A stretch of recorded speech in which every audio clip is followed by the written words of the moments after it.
Okay, so today we're going to be talking about equivalent fractions. So let's first review what a fraction is. A fraction can be written as a over b, where b does not equal 0.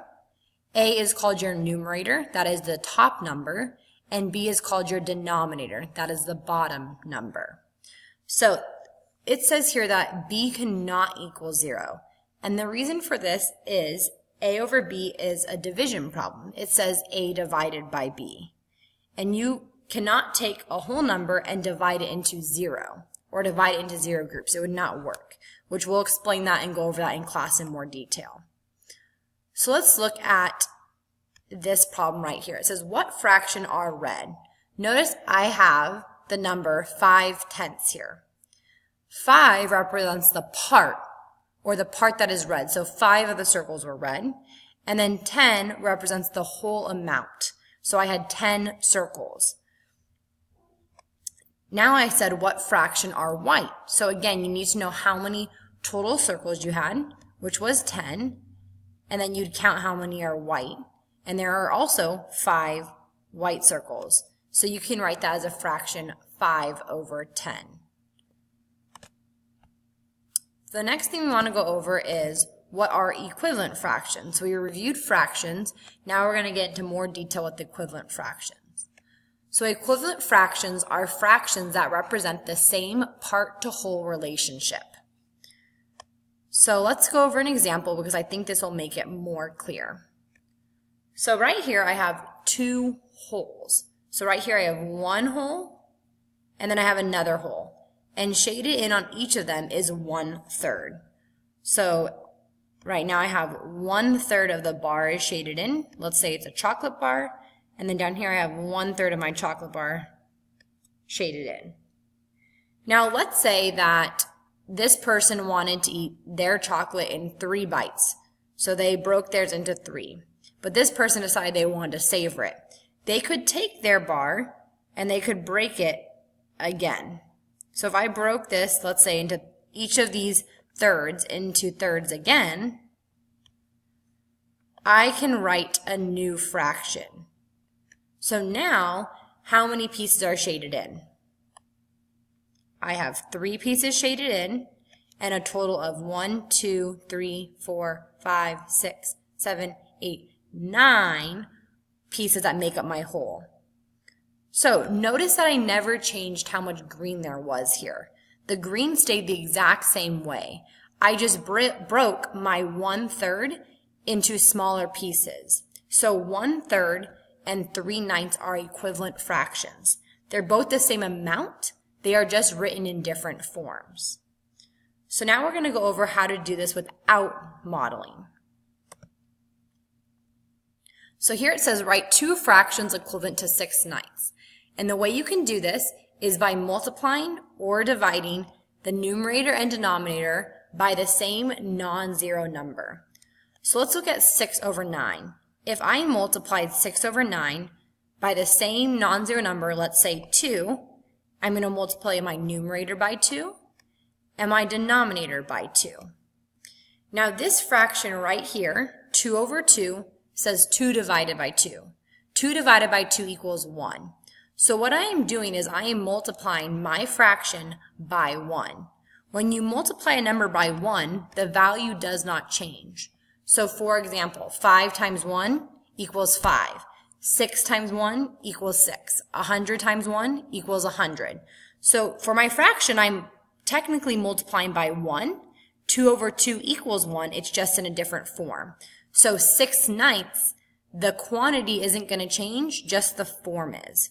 So 6 times 2 equals 12, and 9 times 2 equals 18. So you could say that 6/9 is equivalent to 12/18. They are just written in a different form. Now it says that you can also divide the numerator and denominator by the same non-zero number. So this is where our factors are going to help us. So looking at 6/9, what is a common factor they have? And I would say 3.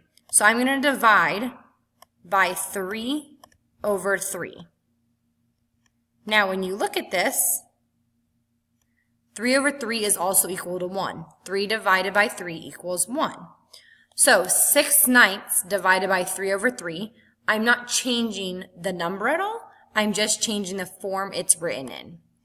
So 6 divided by 3 equals 2, and 9 divided by 3 equals 3. So I could say that 2/3, 6/9, and 12/18 are all the same exact thing. They're all the same exact quantity, however, they're written in different forms. And these are what we call equivalent fractions. Okay, now it's your turn to try. So go ahead and write the two fractions below. I want you to write 2 equivalent fractions for each one. So let's start with 6/10 first. Go ahead and pause the video and try writing 2 equivalent fractions for 6/10. Once you're done, unpause and check. Okay, so the one I got was I multiplied by 2 over 2 and got 12 over 20. I also divided by 2 over 2 and got 3/5. Now your answers might be different. There are infinite amount of solutions you could have for this problem. So if you're not sure if you got it right or wrong, go ahead and bring it into class tomorrow or the next time I see you, and we can go over them together. Now the next one is 4/5. So I want you to try multiplying this one by 2 over 2 and 3 over 3 and see what you get. Go ahead and pause the video, try it on your own, and then check your answers when you're done. Okay, so for this one I said to multiply by 2 over 2 and 3 over 3. So I did 4/5 times 2 over 2 and I got 8/10. And then I did 4/5 times 3 over 3 and I got 12 over 15. So we can say that 8/10 is an equivalent fraction to 12 over 15, which is also equivalent to 4/5. So the last thing we need to go over is when fractions are written in simplest form. So again, these are a form. The fraction, if they're equivalent, are still going to be equal to each other. They're just written in different ways. A fraction is in simplest form if its numerator and denominator have 1 as their GCF. So in other words, if you cannot factor anything else out of the two numbers, then it is in simplest form. So let's go ahead and look at an example here.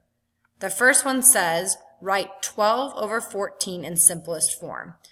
So what can I take out of 12 and 14, or what are common factors of 12 and 14? So the first thing I see is a 2. I can divide out a 2 on both of these. So I'm going to divide out my numerator and my denominator by 2, or 2 over 2. And 12 divided by 2 equals 6. And 14 divided by 2 equals 7. So now I look at this and say, is there another thing I can factor out of 6 and 7? And I know there isn't, because 7's a prime number, meaning that the only thing you can factor out is 1 in itself. So let's look at this next one, 20 and 25. Is there any common factor between 20 and 25? If you said 5, you are correct. So I'm going to divide by 5 over 5. And 20 divided by 5 is 4. And 25 divided by 5 is 5. So I know that 20 over 25 is equivalent to 4/5. Now I need to see if this is in simplest form. So 4 divided by 5, the factors of 4 and 5, they have nothing in common. Factors of 4 would be 2, but 5 is odd, so I cannot take out anything from 5. So 4/5 is its simplest form. So if I said, we're going to go over one more example. If I said 12 and 24, and I wanted you to write this in simplest form, and let's say you started by dividing by 2. You couldn't think of the greatest common factor, so you divided by 2. 12 divided by 2 is 6. 24 divided by 2 is 12. Notice that this is not in simplest form, because there's another factor I could take out. So let's say I tried dividing by 2 again. I said it's even. I can't think of anything else, so I'm going to divide by 2 over 2. 6 divided by 2 equals 3. and 12 divided by 2 equals 6. So I look at this and say, is there another common factor? And then I say, well, I can divide by 3 for both of them. So 3 divided by 3 and 6 divided by 3 would give me the number 1 over 2, or 1/2. So this would be the simplest form. Now you don't have to do those steps. You could have looked at 12 over 24 and said, well, I know that I can divide both of these by 12, and divided your numerator by 12, and then divided your denominator by 12, and then you would have gotten 1/2 in just one step. But sometimes you can't think of the GCF right away, so it's easier to take those steps. And that is it for today's lesson.